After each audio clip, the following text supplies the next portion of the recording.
buhay, mga buhay na itinuri ng mga tao na patay sa kulungan. Hirap at lungkot at kasiyahan ang mararanasan. Kailangan namin katarungan. Wala ng katapusan hanggang saan ang bubuluin. Dito sa loob ng selda, sa mga nagawa ko na krimen, halos ilang palit na ng kalendaryo at nanulungkulan. Sa binubuno kong kaso, tila walang patutunguhan. Buryo minsan, kaya mas madalas na mabanas. Dito sa loob ang pamantayan laging malakas. Sa aking bawat napangkat, kay mayor at sa lahat. Sa tatak o sa balat, sa aking bawat kabatak. Sa bastonero namin na walang sawa sa aking magpayo. Bitbit ko ang bayag kahit saan man mapadayo. Palag-palag lang ko sa matatapos din lahat. Walang hindi siya binigay na hindi mo katapat. Tibayan ang dibdib at pananalig sa taas. Di ba diyang kabilib? Kaya dapat di kumalas sa aking kamakinig.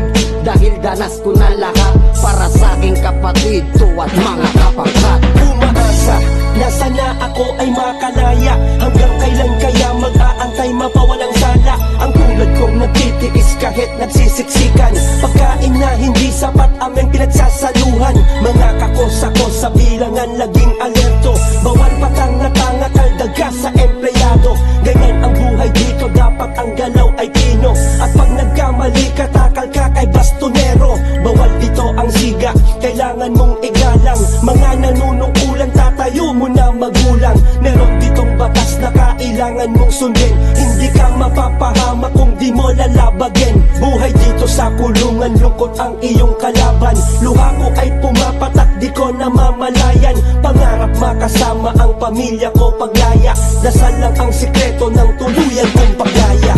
Dito ang libingan ng mga buhay, mga buhay na itinuri ng mga tao na patay sa kulungan. Hirap at lungkot at kasiyahan ang mararanasan.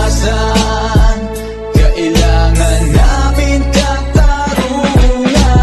Dito ang libingan ng mga buhay, mga buhay na itinuri ng mga tao na patay sa kulungan. Hirap at lungkot at kasiyahan ang mararanasan. Kailangan namin katarungan. Bubunuin ang kasong di ko kasalanan. Masakit man tong isipin, kailangan kong pagdusahan. Nang mamuhay sa kulungan ay di ko malilimutan. Kung saan ang mga pangarap ko'y malabo ng asahan. Kaya't sa aking tarima ako'y laging tulala. Iniisip ko na lang kung kailan ako makakalaya. Dito sa rehas anumang oras at kapag ako'y minalas. Taga-amin, taga-ako ng kapos akong tumakas. Dagdag kaso na naman kaya't hindi na dinadalaw ng mga minamahal ko ay tinuring akong pumanaw. At nung minsan na paaway di ko sukat akalain. Kahit di ko kasalanan pipilitin kang umami. At balik sa Bartolina, rehas ang naging tahanan. Tanging nasa isip ay bakit mo po ko pinabayaan. At hinayaan na kung saan isa sa salot ng lipunan. Ng libingan ng buhay, karanasang di malimutan. Halos isang taon din ako na malagi sa piitan. Kasama ng mga iba't ibang nanunungkulan. Sila ang siyang naging gabay mula ng mangulungan. Sa maikling panahon ay marami ang natutunan. Mga bagay na dapat makisama at makihanay. Makitawa, makibagay, makinig at umalalay. Dahil sa iyong pagsunod ay napakalaking bagay. Oo, dapat kang masanay at dadalaw din si nanay. Tiis-tiis lang muna, di pa nasahod si tatay. Pagpasensyahan mo na, konting gulay at tinapay. Pinadala ng mga tropa mo at kapitbahay. Basta palagi mong isipin,